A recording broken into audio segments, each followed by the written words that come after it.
In this video, we're going to go over some of our favorite strategies to battling your temptations on your keto weight loss journey. This is one of the topics that's brought up a ton in our Facebook group, which will be linked below. When you're starting off your ketogenic weight loss journey, how do you say no to temptations? People ask that all the time, so we thought we'd go over it today in this video. Well, we just want to talk about our experiences. You know, we started this channel in 2020, but we've been on keto since January of 2019, and yeah, we've lost about 160 pounds combined. But it's about what, two and a half years being keto. It gets easier as time goes on, but those first couple of months are really hard to get through because you're constantly tempted with everything that you cannot eat. And so you focus on what you can't eat instead of what you can eat. There are a ton of people out there that always talk about how you shouldn't deny your cravings. And personally, I believe that's a bunch of hooey.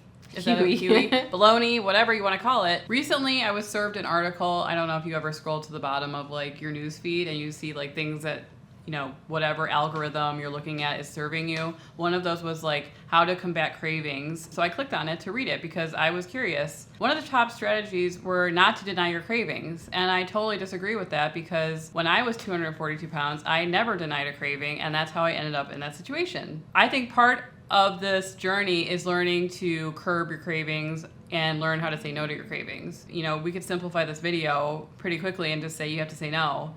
But I know that people don't want to hear that, honestly. Well, it's hard to hear, you know. You want to think that you can have it all. But the truth is, when you had it all, you ended up obese. So you can't have it all. And sometimes you're going to have cravings and you're going to have to decide, is this worth ruining keto? Because, you know, as you know, keto is a in or out thing. There's no middle ground. You're either kicked out of ketosis or you aren't. So is this thing that's going to throw you off for a couple days if you only eat that one thing. If you let it become a cascading effect of a binge, which is what I am definitely capable of, then it could be days, weeks, or even months or years before you get back onto keto. So you have to decide, is this thing that's, you know, whatever it is, donut, I mean, what do you, like, what is your food that like you just get really tempted by? I had to think back. Maybe like sweets. Well, is this thing worth it to postpone your progress another week, month, year, decade? You have to learn how to say no. You can say no and still be upset that you can't have it,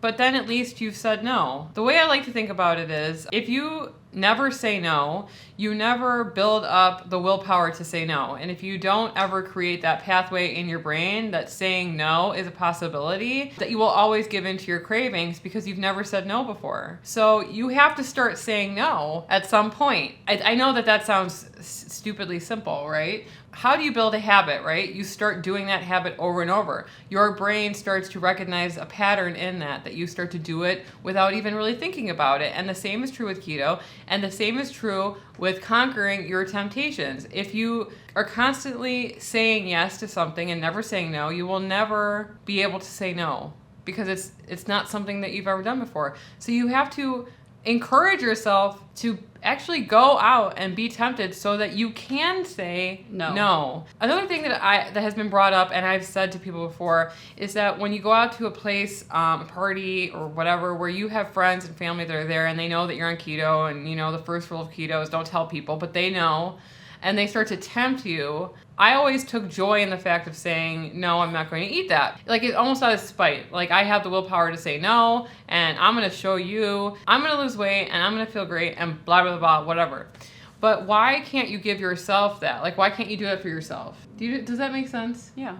Like, I would do it to spite other people, but I think it starts there, right? Like, you going to a barbecue or something like that, and there is cake there. And maybe you've only been on keto for like a week and you're like, well, what is one day gonna do to me, blah, blah, blah. But eventually, like, you know, at work or wherever you're tempted, after you say no once or twice or 3 times, people will stop trying to tempt you. Right. And maybe it's a game for them or whatever. I want to say, though, that I think that there's a difference, and that's like more rare than you constantly being tempted, I mean, through your day-to-day life, right? You go to a restaurant and then there's the keto option, but there's this other option that you always used to get. I don't know why, but like I was really obsessed with like chicken tenders everywhere I went. Yeah. I would get chicken honey tenders. mustard chicken tenders. I always felt like that was like a safe, good choice for me. That you would enjoy. That Right, meal. but if I went to a restaurant and they had like a, steak and broccoli or whatever, and I saw the chicken tenders there, I would be tempted. That's the kind more so of the temptation that you're going to see.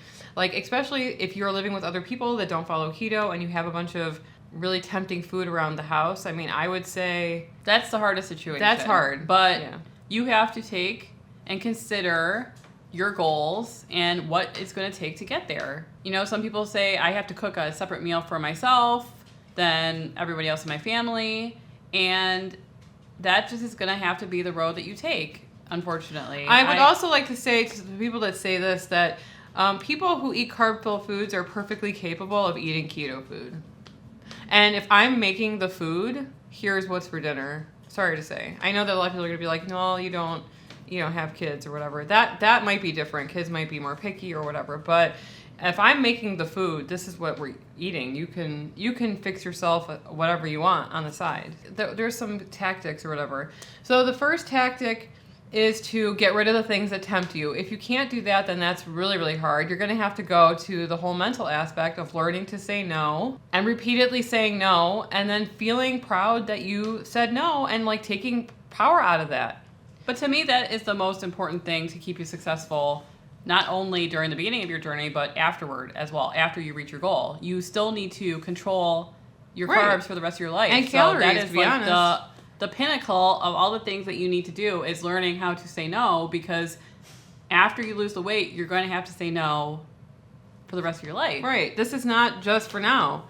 You do realize that if you lose 100 pounds, you're going to have to be eating like a person that's lost 100 pounds and not someone who is 100 pounds heavier. You're going to have to be eating considerably less than you did before. And so you're going to be saying no for the rest of your life, so get used to it. I mean, is that really harsh?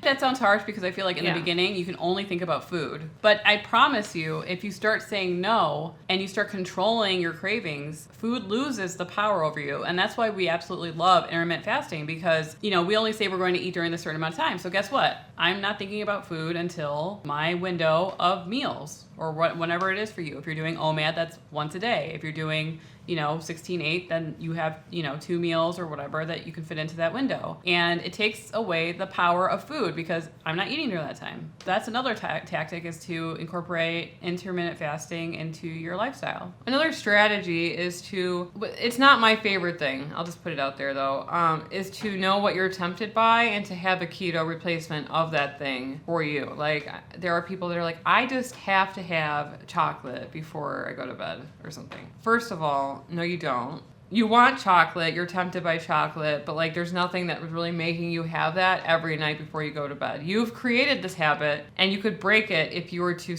sacrifice doing it for a while. You would break that habit, and now your new habit would be eating nothing before bed. But you see how that works is that we get ourselves into these thought patterns of, every time I drive by this place, I stop and I get that. The first couple times you drive by without getting that, then sure, it's broken. But you're going to be disappointed. But that's just part of learning how to say no. That's part of life, is being disappointed.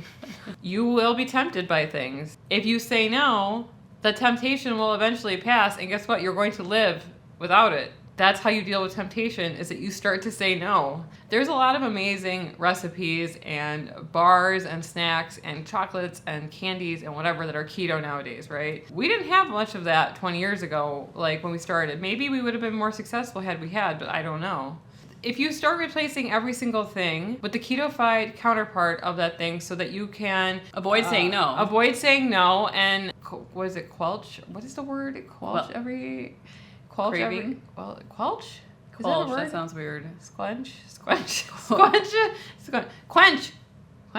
Yeah. No. Quench your thirst. Yeah. Like when you have a craving and then you eat it, and so now you've filled up on that craving. What is the word? Satisfied. So if you have a keto-fied replacement for everything that tempts you, in the beginning you might be able to get away with it. Just because, I want to say, you're still eating less than you were before you started keto. A lot of the bars and chocolates and whatever, they have a lot of fat content. And so you eat less overall. So in the beginning, like when you're right at the beginning of your journey, that might be fine. You will quickly find out that, like I said before, once you lose a lot of weight, you're going to have to eat considerably less to maintain that weight. And so just covering up these temptations with these keto-fied versions is not really going to work forever. And so then you're going to have to start learning to say no. Well, you're pretty much replacing the no with a keto-fied version. Right. Instead of just cutting to the chase, which is saying no. And we don't want you to think that we are want you to say no to everything. No, but you have to say no to some things. In my opinion, I really enjoy Rebel ice cream, but I can't have Rebel ice cream as much as I would eat Rebel ice cream, because if I do, that container is 800 calories of Rebel ice cream. I can't have it every day.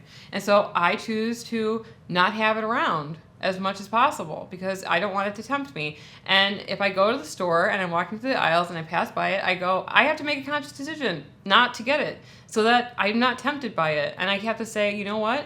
No. That's also planning, though. That's also planning, right. You have to learn to say no, but you also have to have the foresight to know that you're going to be tempted, and what are you going to do when you get tempted there? I mean, really, all we're saying is, in this video, is that you have to start saying no somewhere. You didn't say no for a long time, and that saying no is going to be the key to success, I really think. Saying no is not going to kill you. It's going to make you stronger, and it's going to set you up for success in the future. You have to learn that you are more than your cravings, right? That these are just, they're not real. They're just your brain telling you that you want something, and you have because the you power get pleasure from it. Right. You have the power to say no. And it's empowering once you do start saying no, and nothing can tempt you, and you're like, yeah, no thank you.